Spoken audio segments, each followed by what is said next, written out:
80s में this was deliberated कि भाई ऐसे तो the decision won't come. The movement started becoming big in 1983 around 1983. Okay. So इसमें जो सबसे स्ट्राइकिंग फैक्टर है अखिल वो ये है कि पहली बार किसी पॉलिटिकल लीडर ने अयोध्या का मूवमेंट उठाया और बोला कि राम जन्मभूमि हमारी लैंड है और ये हिंदुओं को वापस मिलनी चाहिए. तो आप एक ग्रॉस गेस मारो कौन होगा? Any name that comes to your mind. पता नहीं 80s में. हाँ, any political leader that you know who was prominent in Ayodhya movement, or at least the party, कार्डर था जैसे Advani ji. at least the party must be the BJP. Of course it will be there. हाँ, But it's not of course. it was the Congress. And who was the leader? Congress के एक मुरादाबाद के नेता थे दाऊ दयाल खन्ना, उनका भी नाम है इनविटेशन कार्ड में. He was one of the ministers in Indira Gandhi cabinet once. He was the first person who said कि राम जन्मभूमि हिंदुओं का लैंड है और ये हमको वापस मिलना चाहिए. क्या नाम बताया? दाऊ दयाल खन्ना. और 1983 में राम जन्मभूमि के लिए पहला पब्लिक मीटिंग मुरादाबाद में हुआ और वो दाऊ दयाल खन्ना ने ऑर्गेनाइज कराया. वाओ, कोई आइडिया नहीं था मुझे. किसी को कोई आइडिया नहीं है. लोगों ने इसको पार्टीजन मूवमेंट बना दिया. लोगों ने इसको मूवमेंट बना दिया कि भाजपा का, संघ का, विश्व हिंदू परिषद का मूवमेंट है. ऐसा नहीं है. ये हर हिंदू का मूवमेंट. अगर आप आजकल ट्रस्ट का हैंडल देखोगे तो वो पीले चावल सबके घर आ रहे हैं जो अयोध्या से आए हैं और लोग कार्यकर्ता उनको घर घर दे रहे हैं और लोगों को कह रहे हैं कि 22 के बाद आप अयोध्या आइए, ये आपको इनविटेशन के लिए हम चावल दे रहे हैं. लोग उन लोगों की आरती उतार रहे हैं, उनको तिलक लगा रहे हैं, उनको घर में बिठा के चाय पिला रहे हैं, कोई वेलकम कर रहा है, कोई रंगोली बना रहा है. ये लोगों का अंदर का स्पिरिट है. It was not a movement of politicians. It was not a movement of some random कार्यकर्तास of some particular party or an organization. ये लोगों का मूवमेंट था जो उन लोगों के अंदर से आया था. तो 1980s में a new party entered the case जब ये पूरा मूवमेंट चल रहा था और वो पार्टी का नाम था रामलला विराजमान.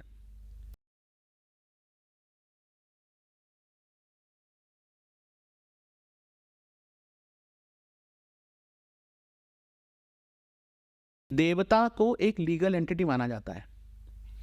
तो जैसे बहुत सारे मंदिरों में सारी लैंड जो है वो भगवान के नाम पर होती है. You can get property registered in the name of Bhagwan. He is a legal entity. अच्छा. हाँ, ये पूरी दुनिया में और कहीं नहीं होता. इंडिया में हमारे संविधान में है ये, हमारे कोर्ट्स में है ये कि भगवान लीगल एंटिटी होते हैं. भगवान जमीन खरीद सकते हैं, बेच सकते हैं, भगवान कोई काम शुरू कर सकते हैं, कुछ भी कर सकते हैं. Is a legal entity. तो भगवान के नाम से कोर्ट में केस गया, रामलला विराजमान के नाम से, और केस में उन्होंने बोला कि ये मेरी लैंड है, मेरे पिता की भूमि है, मैं यहाँ पैदा हुआ था, ये लैंड मुझे चाहिए. ठीक है. हाँ. कैन आई ऑल्सो नो कि कौन था इसके पीछे? मतलब was कोई लॉयर या कोई लोग? सो इन्होंने ये इलाहाबाद हाईकोर्ट के एक सीनियर जज थे देवकी नंदन अग्रवाल. अच्छा. तो जब एक और मैं आपको लीगल बात बताता हूँ कि जब कोई माइनर कोई मुकदमा करता है तो माइनर क्योंकि माइनर है तो वो खुद मुकदमा नहीं कर सकता. तो there is a concept of next friend. अच्छा. कि माइनर का कोई नेक्स्ट फ्रेंड होता है, वो उसकी तरफ से अच्छा. केस लड़ता है. ठीक है. तो वो justice Devaki Nandan Agarwal became the next friend of Ramlala and he filed a case on behalf of Ramlala. Okay. कि रामलला की ये भूमि है, हाँ, उनको वो यहाँ पैदा हुए थे और वो माइनर है. और वो कैसे माइनर है? तो वो परपेचुअल माइनर है क्योंकि वो तो उनका जन्म स्थान है. और राम वहां पर कब तक रहे? राम को विश्वामित्र मांग कर लेके गए तब वो 12 साल के थे. फिर वो वापस आए शादी करके तो वो 14 साल के थे. तो he is a perpetual minor in Ayodhya. और उनका नाम भी राम लल्ला है. लल्ला मतलब किड. तो he is a perpetual minor. तो उनका मुकदमा उनके फ्रेंड लड़ रहे थे वहां पर. उनको बोला क्योंकि ये तो बच्चा है, अब बच्चे की भूमि तो कोई ले ही नहीं सकता. Unless a child becomes an adult, no one can deal anything in name of him. अगर मैं आप बच्चे हो और आपकी संपत्ति मेरे नाम है तो मैं केवल उसका कस्टोडियन हूँ. हाँ, जब तक आप अडल्ट नहीं होते. और यहाँ तो ये अडल्ट होने ही नहीं वाला. He is a perpetual minor. क्या बात है. तो how will you take his land, how can you take his land? तो वहां से रामलला विराजमान एंटर्ड द केस, और वहां से फिर 1918 से लेके 83 से लेके कोर्ट में प्रोसीडिंग शुरू हुई. So I give an example. Faizabad में कोर्ट में केस हुआ.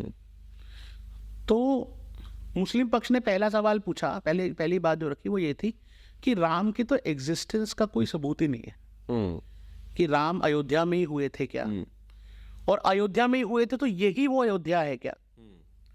उस समय ऐसा प्रोपेगेंडा भी किया था लोगों ने, खासकर जो लेफ्टिस्ट हिस्टोरियंस हैं, कि ये अयोध्या वो अयोध्या है ही नहीं. अच्छा. हाँ, कोई कहता था राम तो नेपाल में पैदा हुए थे, लोग इतना कहते थे कि राम थाईलैंड में पैदा हुए थे. तो Thailand there is a town called Ayutthaya.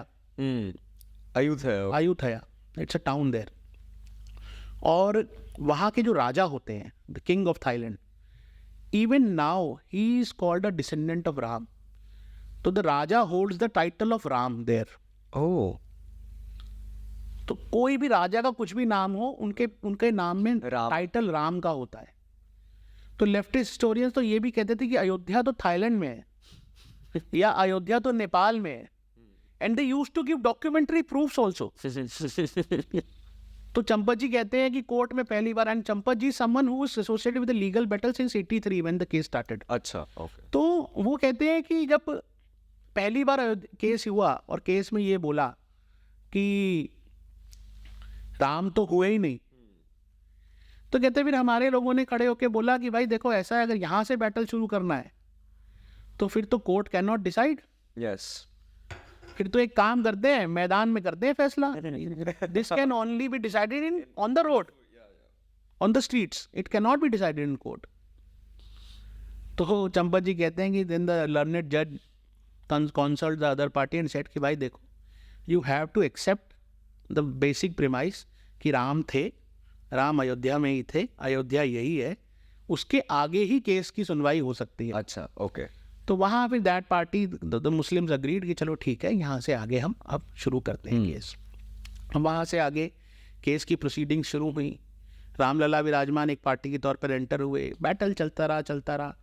फिर 90s में, लेट 90s में the court ordered ASI, archaeological survey of India, कि आप ज़मीन के अंदर सर्वे करो रडार से, रेडियो मैपिंग से, टू फाइंड आउट कि नीचे क्या था. तो वो सर्वे हुआ, उसके 2003 में रिपोर्ट आई. उस रिपोर्ट में आया कि इस स्ट्रक्चर के नीचे एक स्ट्रक्चर था which resembles a Hindu temple made around 16th century. Okay. तो वो आपने कहावत सुनी होगी, कसौटी पे खरा उतरना या कुछ. तो कसौटी एक पत्थर होता है ब्लैक, जो जनरली यूज होता है किसी चीज को शार्पन करने के लिए. तो ये जो, अगर पहले आपने कभी देखा हो, वो जो गली गली में नाइफ शार्पन करने वाले वो घूमते थे, काला पत्थर होता है, वो कसौटी पत्थर होता है. तो राजा विक्रमादित्य ने जो मंदिर बनवाया था वो कसौटी पत्थर का मंदिर था. अच्छा. काले स्टोन का. ओके. भगवान का 16th century. 16th में. तो उसके खंबे, उसके स्ट्रक्चर्स रेडियो मैपिंग में दिखे. अच्छा. मस्जिद के बिल्कुल नीचे, मस्जिद तो हटी चुकी थी 1992 में, पर उसके नीचे वो सब finding archaeological survey of India ने कोर्ट में दिए. और उनके बेसिस पर और बहुत सारे और आर्ग्यूमेंट्स के बेसिस पर 2010 में हाई कोर्ट ने जजमेंट दिया कि ये जो पूरी लैंड है इसको 3 पार्टीज के बीच में बांट दिया जाए. तो जो मिडिल डोम था, अगर आपने अर्स्टवाइल मस्जिद देखी हो, तो उसमें 3 डोम थे.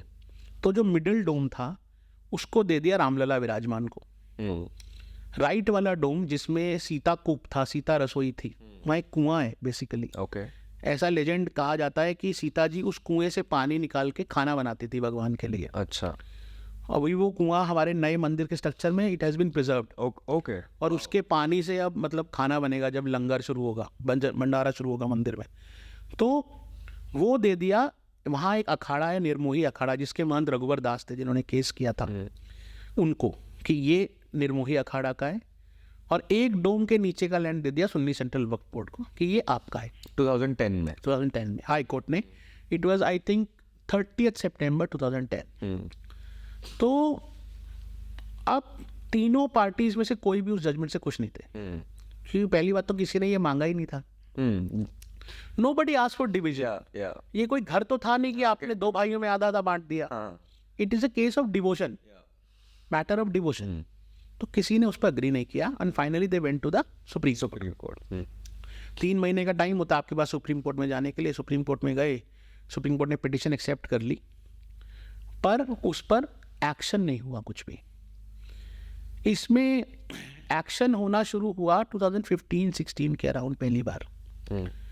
उस समय के जस्टिस केहर करके होते थे, उन्होंने कहा कि देखो भाई, रिकंसिलिएशन से करना चाहिए, ऐसे तो नहीं हो पाएगा, यू शुड रिकंसिलिएट, आपस में बात करो, कुछ करो, both the parties, all the parties। all the parties, हाँ। तो बाद में सुप्रीम कोर्ट ने कमिटी बना दी, उसमें 2 लर्नेड काउंसल्स थे, मतलब एक सीनियर हाई कोर्ट के जज थे रिटायर्ड, एक बहुत सीनियर वकील थे, और एक श्री श्री रविशंकर थे। अच्छा।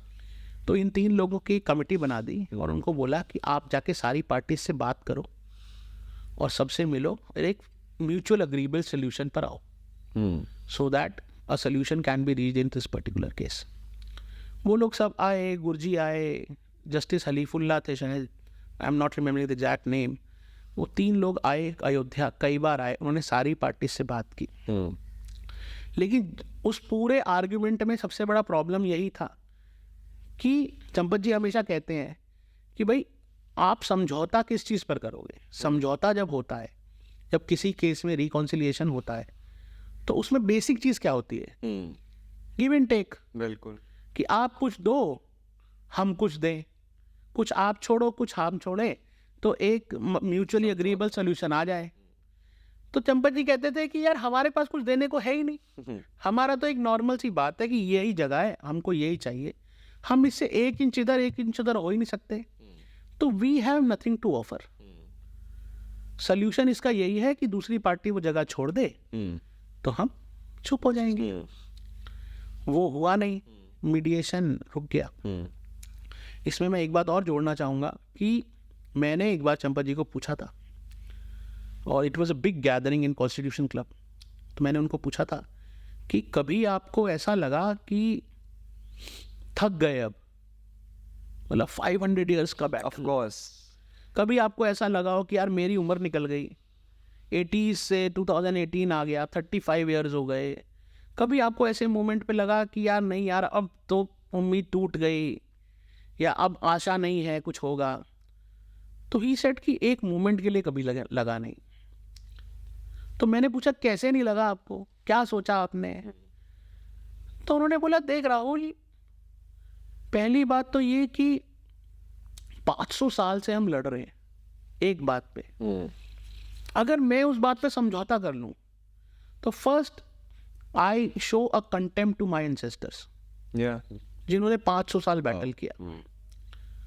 और क्या है यार, हमारे यहाँ तो ऐसा सिस्टम तो है नहीं, मतलब उन्होंने तो बहुत मजाक में कहा था, उन्होंने कहा था यार देख हमारे यहाँ तो ऐसा सिस्टम है नहीं कि मर गए तो पड़े हैं कब्र में और इंतज़ार कर रहे हैं कि कभी डे ऑफ जजमेंट आएगा तो भगवान डिसाइड करेगा कि हमने अच्छा किया या बुरा किया।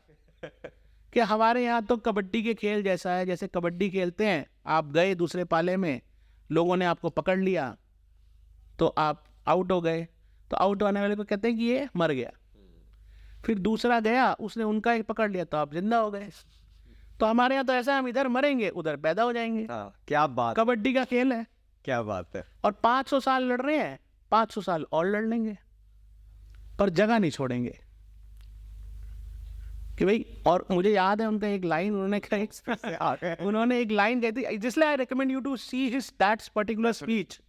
उन्होंने एक लाइन और कही कि भाई हम तो 500 साल से लड़ रहे हैं, 500 साल और लड़ लेंगे। भारत माता ने कोई लड़के पैदा करने बंद थोड़ी कर दी है, कोई भारत माता बाज थोड़ी हो गई है। क्या बात, क्या बात। तो ये उन लोगों का स्पिरिट था। 2016-17 में 18 में वो मीडिएशन बंद हो गया। मीडिएशन पैनल कंक्लूडेड कि मीडिएशन नहीं हो सकता, कोर्ट को फैसला देना चाहिए। फिर से कोर्ट में गए, 2018 में हियरिंग शुरू हुई, तो कोर्ट ने कहा कि हमारी ये प्रायोरिटी नहीं है। अच्छा, this case is not our priority, we will see whenever we want. लेकिन उसके बाद फिर हेयरिंग शुरू हुई। तो सुन्नी वक्फ बोर्ड के वकील होते थे कपिल सिब्बल। कपिल सिब्बल ने कोर्ट में कहा कि अगस्त 2018 चल रहा है, अब आप फैसला सुनाओगे 3-4 महीना लगेगा, इतने में 2019 आ जाएगा, चुनाव आ जाएगा, इनको फ़ायदा होगा इलेक्शन से, आप अभी फैसला मत दो। अच्छा। तो कोर्ट ने कहा कि नहीं, ये आर्गूमेंट नहीं मानेंगे। अगस्त में उन्होंने अक्टूबर का डेट दे दिया, अक्टूबर में उन्होंने जनवरी का डेट दे दिया। तो ऐसे ये ड्रैग होता रहा। फाइनली अगस्त 19 में 2019 अगस्त में सुप्रीम कोर्ट ने डे टू डे हियरिंग शुरू की on this case. The hearing went on to around 43-44 days. रोज हफ्ते में 3 दिन कोर्ट बैठता था, ट्यूसडे, वेंसडे, थर्सडे। सुबह 11 बजे से शाम के 4 बजे तक, बीच में 1 घंटा लंच, और ये हियरिंग होती थी। कभी हमारे फेवर के लोग बोलते थे, कभी उनके फेवर के लोग बोलते थे, कभी हम लोग 4-4 दिन आर्ग्यूमेंट करते थे, फिर वो 3-3, 4-4 दिन आर्ग्यूमेंट करते थे। उसमें भी क्योंकि उनको दिख रहा था कि वो हार रहे हैं, तो रोज उनका कुछ ना कुछ डिले टैक्टिक्स होता था। अच्छा। उनके वकील कभी कहते थे कि आप ये क्यों इतना जल्दीबाजी किस बात की है, आराम से क्यों नहीं करते हो, हफ्ते में 3 दिन क्यों सुन रहे हो, हफ्ते में 2 दिन क्यों नहीं सुनते हो, लंच के बाद भी क्यों सुन रहे हो, लंच से पहले क्यों नहीं सुनते हो, आज मेरी तबीयत ठीक नहीं है, आज मैं आर्ग्यूमेंट नहीं बना के लाया हूँ, 1 दिन स्टे दे दो। Every type of argument they used to present. Drag it. But I would praise the honorable judges. Justice Gogoi उस समय चीफ जस्टिस होते थे, जस्टिस बोबड़े, और अभी की जो चीफ जस्टिस जस्टिस चंद्रचूड़, और बाकी 2 जजेस, उनमें एक मुस्लिम भी थे। अच्छा। उन 5 जजेस ने बिल्कुल रिलेंट नहीं किया। उन्होंने 5 जज बेंच, उन्होंने बिल्कुल रिलेंट नहीं किया। उन्होंने कहा नहीं, we have to finish this case. Justice Gogoi retire हो रहे थे नवंबर 16 को उसी साल, और अगर जस्टिस गोगोई रिटायर हो जाते तो फिर दोबारा नई बेंच बनती, दोबारा से हियरिंग होती, दोबारा से सब कुछ होता। ओह अच्छा। तो ही सेड कि नहीं, मैंने ये सोच रखा है कि मैं इस केस का जजमेंट देके जाऊंगा। और उन्होंने लगातार 45 डेज केस सुना, और अक्टूबर एंड में उन्होंने हियरिंग पूरी कर दी। और उसके बाद 9 नवंबर को ये डिसीजन आया। 9 नवंबर 2019 The court said कि the land belongs to Ramlala. नहीं, एक सेकंड, जस्टिस गोगोई कब रिटायर होने वाले? 16th को। अच्छा, ओके। 9th को ये डिसीजन आया। जज court said, the bench, unanimous resolution था बेंच का, और जजेस ने कहा कि the land belongs to Ramlalla, उनका पूरा लैंड है, और the government should appoint a trust who should manage the management plus the construction of the मंदिर there। और शहर में कहीं और 5 एकड़ लैंड जो है वो मुस्लिम्स को दे दी जाए, ताकि वहाँ पर वो मस्जिद बना जाए। तो गवर्नमेंट को 3 महीने का उन्होंने समय दिया, 9 नवंबर से 9 फरवरी तक, कि 9 फरवरी 2020 से पहले you have to constitute a trust. वो ट्रस्ट फिर आगे सारा काम देखेगा, आप उसको हैंड ओवर कर देना। तो इस तरीके से फिर गवर्नमेंट ने एक ट्रस्ट बनाया। The prime minister announce a trust on 5 फरवरी 2020, और फिर वो ट्रस्ट के हाथ में सारा सब कुछ आया। इसमें 2 चीज़ें बस मैं बोलूँगा to end before I ending this particular part of the session, कि एक तो हमारे वकील बहुत कमाल के थे, अमेजिंग लॉयर्स। कुछ कहानियाँ बता सकते हो? 95 year old Parasaran ji, he was the attorney general with Indira Gandhi। with Indira Gandhi in the 1970s। 95 year old। वो कोर्ट में खड़े होकर आर्ग्यूमेंट करने लगे, तो जस्टिस गोगोई ने उनको कहा कि आप बैठ जाइए, आप इतनी देर खड़े नहीं रह पाएंगे, क्योंकि 4 घंटा उनको बोलना था। तो ही सेड कि नहीं, I am arguing for my lord, तो I can not do it while sitting, तो आई विल स्टैंड। 95 years की फिर से गूज़बम्प्स ऐसा लगने। 4 घंटे खड़े होके आर्ग्यूमेंट देते थे कोर्ट में। अभी सुप्रीम कोर्ट में एक जज हैं PS नरसिम्हा, वो भी लॉयर थे हमारे, अभी सुप्रीम कोर्ट के ऑनरेबल जज हैं वो। CS वैद्यनाथन बहुत सीनियर एडवोकेट हैं, वो लॉयर थे।